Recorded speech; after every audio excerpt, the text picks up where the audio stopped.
of Americans are without power. The sun's going down. It's gonna get really dark and we're gonna have to light some candles. Are you doing nothing too? Nobody's doing anything today because there's no power right now. No power. Nothing in here works. There's no AC. Toilet doesn't work. What are we supposed to do? Where's everybody? We're stuck. We gotta get some water. Wait your turn! Daddy, when are you coming to pick us up? Oh no.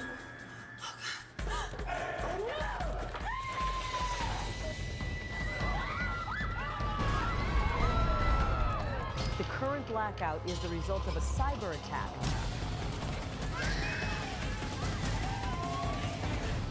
Why is nobody helping us?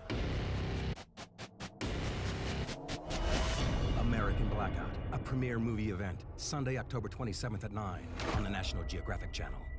This afternoon. All right, Shalom. First and foremost, giving all praise to Yahweh, Bahashem, Yahweh Shai, Bahashem, Rahakwadash. Double honors to the elders and apostles at Great Millstone who rule well. Peace and blessings to the hopeful elect. Shalom to the men of the Lord that are prophesying, preaching, and teaching on the highways and byways in sincerity and in truth. Shalom, Barakathum. And man, what an exciting time that we're in, because the Spirit is coming on brothers to speak on, you know, the potential blackouts that we know are prophesied that are coming, but man, you can feel it, man. People are where this kingdom is at a point of it's at a breaking point, you know. It's at its most. It's like an exposed nerve, you know. That all it takes is the slightest touch to send it, you know, reeling in pain. But it's not going to be a slight touch. We know the Lord is going to hit this place with a very heavy hand. All right. And blackouts are going to be part of a lot of judgment, you know, especially with the sword, you know, and other plagues that the Lord promised that was going to hit this place, just like he did in before time in Egypt. And I'm going to get the account in Wisdom of Solomon 17 of how vicious that plague of darkness was, man. All right. Now, this is Revelation, the 16th chapter. Verse 10, it says, and the fifth angel poured out his vial upon the seat of the beast, and his kingdom was full of darkness. And they gnawed their tongues for pain. All right. Now, you got to remember the plagues that are hitting, these 7 plagues. All right. When you read Revelation, the 16th chapter, well, it has the 6 bowls of wrath here, but we know that 7th is going to be, you know, the final one, you know. But these plagues are basically a replay. It's like an encore of what happened in ancient Egypt the first time, man. All right. It says, and his kingdom was full of darkness, and they gnawed their tongues for pain, and they blasphemed the God of heaven because of their pains and their sores, and repented not of their deeds. All right. Does that sound familiar? Because that's exactly what happened in the ancient world during the time of Egypt, when the Lord hit them with that. This was the second to last plague, the penultimate plague. All right. Which the last plague was the death of the firstborn. But before that, they got hit with this plague, the plague of darkness, and they still doubled down. Pharaoh's heart still was hardened. They still were rebellious. All right. And they still waxed worse even after that. All right, I'm going to get that real quick. Let me see. Is it Exodus 8? Let me see. Might go into 9. Cattle dead, the plague of the boils. And now the boils are what we see here as well, too, man. When they said they gnawed their tongues for pain, because when you read up, you see... And the first went out and poured his vial upon the earth, and there fell a noisome and grievous sore. A grievous sore that goes into pus and a boil basically on your skin, man. This plague is nothing new. You know, this is something the Lord is coming back to visit upon Egypt again, which this place is called spiritually Egypt. It's a bigger and badder version of it, with the same demons and philosophies at play, but on a much larger scale. All right. And instead of Ham being in charge. Esau's in charge, and you know he's the master of wickedness. You know, you know, and that's basically what it is. But who did it fall upon? Those who had the charagma, you know, and upon them that worship the image. So that's proof right there that these plagues are a repeat. All right, now you had 10 plagues that hit Egypt, and now it's going to be 7 plagues that's mentioned in Revelation, the 16th chapter. But we both know both of those numbers represent completion, man. All right. And when you watch that video that I played at the beginning, man, that's a very good, you know, it's a dramatized version, you know, of it. But that's going to be that much more, man. There's a saying that truth is stranger than fiction. So what's really going to be happening is going to be way worse than what they can put in a television show on National Geographic, you know. But moving down from the plague of boils, it says the plague of hail hit them. All right. Then locust hit. That's gonna be the final hammer on this whole famine thing, man. When all it takes is for the supply chain to dry up, and then one swarm of locusts is gonna put the final nail in it, man. You know. And all of a sudden, instead of you having 10 weeks supply, you got 2-3 days supply, you know, with no way to recover it, you know. And you think other nations are going to ship food over here? If there's a worldwide famine, you think they're going to sell it to you? Hell no. Rice is going to be at the price of a bar of gold, man, you know. But it says, let me go down. Not to digress too much, yeah. Exodus 10:21, it says, and the Lord Yahweh said unto Moses, stretch out thine hand toward heaven, that there may be darkness over the land of Egypt, even darkness which may be felt. So this is not your normal average darkness, man. All right. It says, and Moses stretched forth his hand toward heaven, and there was a thick darkness in all the land of Egypt 3 days. All right. And they saw not one another, neither rose any from his place for 3 days. But all the children of Israel had light in their dwellings. Now, why didn't they rise from their place for 3 days, man, in this thick darkness? Because the Lord put them in a genjutsu, man. You know, if you watch Naruto, it's basically like they put you in a different world, man. You know, the spirit realm basically opened up on them. And they were just cast in darkness, man. All right. So when you read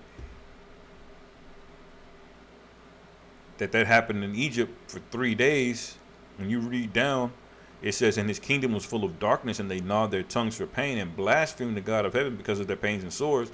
This is what happened back in the ancient, this is the ancient world too, but back in the old times, man. But way before that, man, this happened. All right. It says, and Pharaoh called unto Moses and said, go ye serve the Lord, only let your flocks and your herds be stayed, let your little ones also go with you. Skipping on down, it says, our cattle shall go with us, there shall not a hoof be left behind. So he's buckling a little bit, but look, he doubles down because the Lord hardened Pharaoh's heart. It says, verse 27, but the Lord Yahweh hardened Pharaoh's heart, and he would not let them go. And Pharaoh said unto him, get thee from me, take heed to thyself, see my face no more, for in that day thou seest my face, thou shalt die. So he's become very blasphemous against to Yahweh Ba'ashim Yahweh Shai, man. He's threatening the servant and messenger of Yahweh Ba'ashim Yahweh Shai, even though he knows that this is the Lord's doing. So this is that blasphemy you're seeing being repeated here, okay, in Revelation the 16th chapter. And repented not of their deeds. Now I'm gonna play this again. All right. Millions of Americans are without power. The sun's going down. It's gonna get really dark, and we're gonna have to light some candles. Are you doing nothing too? Nobody's doing anything today because there's no power right now. No power. Nothing in here works. There's no AC. Toilet doesn't work. What are we supposed to do? Where's everybody? We're stuck. We gotta get some water. Daddy, when are you coming to pick us up? Oh no.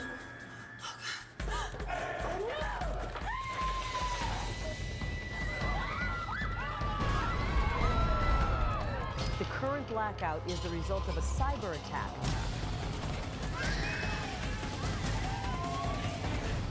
Why is nobody helping us?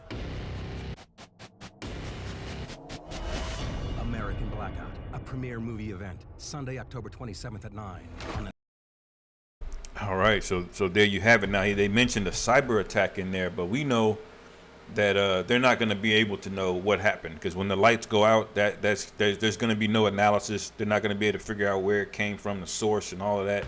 Now the military, may be able to still be able to do particular things, but we know it's written here that this is an angel. All right, the work of an angel. Okay, when it says the fifth angel, Revelation 16:10, and the fifth angel poured out his vial upon the seat of the beast. Now the word seat of the beast is important, because we know the beast is more than just America, right? It's NATO, it's EU, it's all of the Edomite nations and confederacy. But what is the seat of the beast? The seat of the beast is America, man. It's the whore of Babylon. So this plague is specific to you proud Americans, man. All right? It's coming here. It's coming. All right? Now let's read a little bit of what's going on when these plagues of darkness hit back in the ancient world, in ancient Egypt. And we're going to see, is the Lord more angry with ancient Egypt, or is he more angry with this version of Egypt? All right, so you got to remember, everything you're reading here in Wisdom of Solomon, the 17th chapter, the Lord his anger is turned up even more so now than it was back then. Okay, Wisdom of Solomon chapter 17. For great are thy judgments and cannot be expressed. And that's that you sleep on that first statement right there, man. They cannot be expressed how great these judgments are, man. And most people can't fathom it. The light's just going out, and and what we saw in this video, the light, you could kind of still see some lights. They got flashlights. When the plague hit back then, man, there was no light, man. Imagine how bugged out you would be doing that for 3 days. It would feel like years. All right, but it says, therefore unnurtured souls have erred, for when unrighteous men thought to oppress the holy nation. And we're the holy nation, man. We're the holy nation. Unrighteous men. All right, they being shut up in their houses. All right, because Esau is oppressing the hell out of us, man, especially those that are in the truth. We feel it more. It says, but they being shut up in their houses, the prisoners of darkness, and fettered with bonds of a long night. All right, and why does it say they're fettered with bonds of a long night? Because we know that this happened for 3 days, but it felt way, way, way, way longer than that, man. All right. Their sense of time went in and out. Time slowed down. All right. People started to bug out, started to lose their mind. All right. And fettered with the bonds of a long night, lay there exiled from the eternal providence. All right. It says, for while they supposed to lie hid in their secret sins, they were scattered under a dark veil of forgetfulness, man. All right. So they thought that they were just gonna wait it out. The darkness was gonna subside, but it didn't, man. They bugged the hell out. They started forgetting things. All right. Maybe they didn't remember their name, who their kids were, It says, being horribly astonished and troubled with strange apparitions. So not only did the darkness set in, they started getting, basically dementia and losing all of their faculties, but they started seeing apparitions, man, ghosts, spirits, demons from the spirit realm. All right. So this is a horrific. This is what's coming, and this is going to happen worse this time, man. It says, for neither the might of the corner that held them keep them from fear, neither might the corner that held them keep them from fear. All right, because they're clenching on the things in the house, to the doorpost, to the table, to chairs and things. It says, but noises as of waters falling down sounded about them, and sad visions appeared unto them with heavy countenances, man. So they're just seeing all kind of crazy shit, man. Fucking them up, man. All right, hearing sounds, water dripping, waterfalls. You know, it says no power of the fire might give them light. No power, man. So flashlights, all of that shit would be useless. Okay, they couldn't light a lamp or nothing, man. All right, that's how thick the darkness was. Remember, the scriptures say in Exodus, you have to put these things together. All right.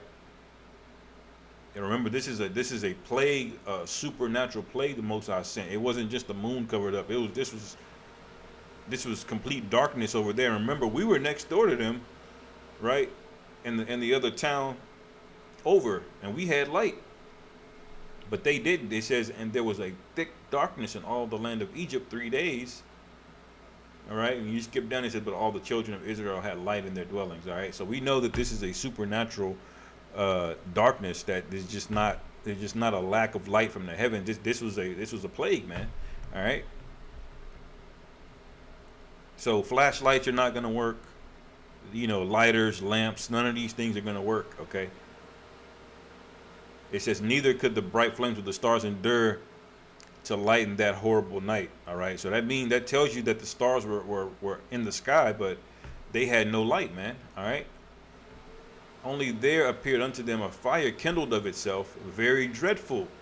For being much terrified, they thought the things which they saw to be worse than the sight that they saw not, man. So when it was pitch black, and when they did see something, it was these horrific apparitions and visions, man, that they were seeing. All right. So it's not just darkness, man. This is the Lord. This is a judgment, man. When the Lord sends a plague, he does it with the intention of punishment. Okay. It says, as for the illusions of art, magic, they were put down, and their vaunting in wisdom was reproved with disgrace, man. And to prove that it's that, you know, we say at the beginning, it says, when I was saying earlier, for great are thy judgments and cannot be expressed. So that proves that these plagues are intended for punishment, man. You know. Salaki, I'm jumping all over, but you brothers get the point for the most part. It says, as for the illusions of art magic, they were put down, and vaunting and wisdom was reproved with disgrace. So there's going to be, you know, witches and warlocks on the left-hand side in America that's going to try to understand it and try to garner some power from the left-hand side, and it's not going to work. All right. Verse 8, for they that promised to drive away terrors and troubles from a sick soul were sick themselves of fear, worthy to be laughed at. So they're going to kind of come in and, like, I understand what's happening. All right. Because remember, this is going on for 3 days, and it seemed a way longer than 3 days because of that long night feeling that they had. All right. But they came in trying to undo the spell, or trying to cast the spell to undo the plague, and they got sick with fear. Okay. It says, for though no terrible thing did fear them, yet being scared with beasts that passed by, and hissing of serpents. So they was hearing shit. You know, all kind of animals, plagues, serpents. You know, then you're seeing crazy. You got to put all these things together, man. They're hearing noises, sad spirits, you know, fiery spirits coming up, you know. It says they died for fear, denying that they saw the air, which could of no side be avoided. So they were dropping dead, man, because they were so fearful, man. All right. It says, for wickedness, condemned by her own witness, is very timorous. All right.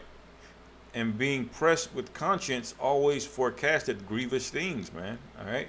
So it's talking about the nature of wickedness here. All right, and the witness to wickedness is the person who embraces wickedness. All right. It says, "For fear is nothing else but a betraying of the succors which reason offereth." All right. So, but what that's basically saying is, fear is really comes from a lack of understanding of what's going on. You know, because it's saying your mind psychs you out, it betrays you when you don't understand what reason offereth. Okay. But the Most High did this, man. He put them in that trick back. He removed all reason from them. Remember, they were forgetting things. You know, they were in a forgetful spirit as well. It says, and the expectation from within being less, counted it the ignorance more than the cause which bringeth the torment. So the expectation. Let me read that again. And the expectation from within being less, counted it the ignorance more than the cause which bringeth the torment. So their ignorance, the things that they forgot, caused them to bug the hell out, man. They forgot what a snake slithering on the ground sounds like. They forgot what the drops of water sounded like, and then they heard it again, and they go, "Oh, what the fuck is that?" You know, they were bugging out, man. You know, it's like when Smokey took that angel dust on on Friday. He didn't know what the hell was going on, man. This is coming, all right? He says, "We were partly vexed with monstrous." So, like, I skipped the verse, "But they sleeping the same sleep that night, which was indeed intolerable." So they couldn't really sleep, even though it was pitch black.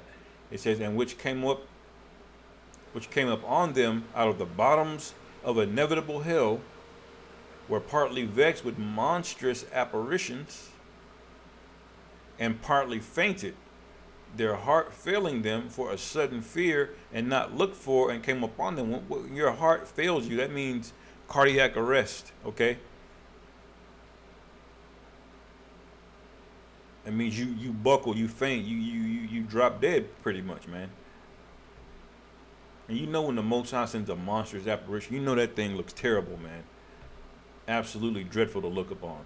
It says, "So then whosoever there fell down was straitly kept, shut up in a prison without iron bars," man. All right. So when you read verse 14 on down, when it talks about inevitable hell, that's looking downward towards the ground. All right, and you're seeing these things come up towards the ground, these monstrous apparitions. All right. You know, in some of the horror movies, you have something grab an ankle from under the ground and grab you and pull you down. All right, and it says, "So then whosoever there fell down was straitly kept, shut up in a prison without bars," because in reality there was no, they weren't really being pulled down. This is just a plague of the mind that's happening to them, and it's causing them to drop dead. It says, "For whether he were husbandman or shepherd or a laborer in the field, he was overtaken." So this wasn't just a haunted house, man. This wasn't just a haunted basement. All right, this was this was out in everybody's house, out in the field, everywhere, man. All right. It says, "And endured that necessity which could not be avoided, for they were all bound with one chain of darkness," meaning they were all experiencing the same terror at the same time. All right. It says, "Whether it be a whistling wind, or a melodious noise of birds among the spreading branches, or a pleasing fall of water running violently," that's a waterfall, which really is therapeutic. You know, people look at waterfalls to relax, right? But to them, they forgot they forgot all these things. They forgot what birds sounded like, everything, and they're hearing it and just bugging out, man. Their minds basically reverted back to that of a baby watching a horror movie. You know, when you really think about it. All right, it says, "Or a terrible sound of stones casting down, or running that could not be seen of skipping beasts, or a roaring voice of most savage wild beasts, or a rebounding echo from the hollow mountains. These things made them swoon for fear." Okay. For the whole world shined with clear light, and none were hindered in their labor. Over them only was spread in heavy night an image of that darkness which should afterward receive them. All right. But yet were they unto themselves more grievous in the darkness. And now you get the understanding of what was happening during all of these plagues going on in ancient Egypt. And look what it says, going back to Revelation 16, it says, and they blasphemed the God of heaven because of their pains and their sores, and repented not of their deeds, man. So that was just one plague that happened in Egypt. It's going to happen again. And these people are still going to be wicked as hell. The missiles are still going to need to come even after all of this, man. So get ready for blackouts to be a normal way of life for these people over here in Babylon the Great, man. And now is the time to repent. This is why the scriptures say, come out of her, my people, and partake, and be not partakers of her plagues. Because that's just one plague, man. All right. It's very rare that the scriptures go into that much detail of what a single plague can do, you know. But in that case of darkness, it's written.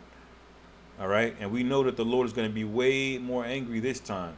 Why? Because he's let the sins of Esau wax, and all the rest of the heathen wax unto heaven. Okay. So the judgment is going to be that much more horrific, man. So with that, hopefully our brothers were edified. Call halal Yahweh, Bahashem Yahweh Shai, Bahashem Rahak Wadash, Wa Abba Baba, Shalom.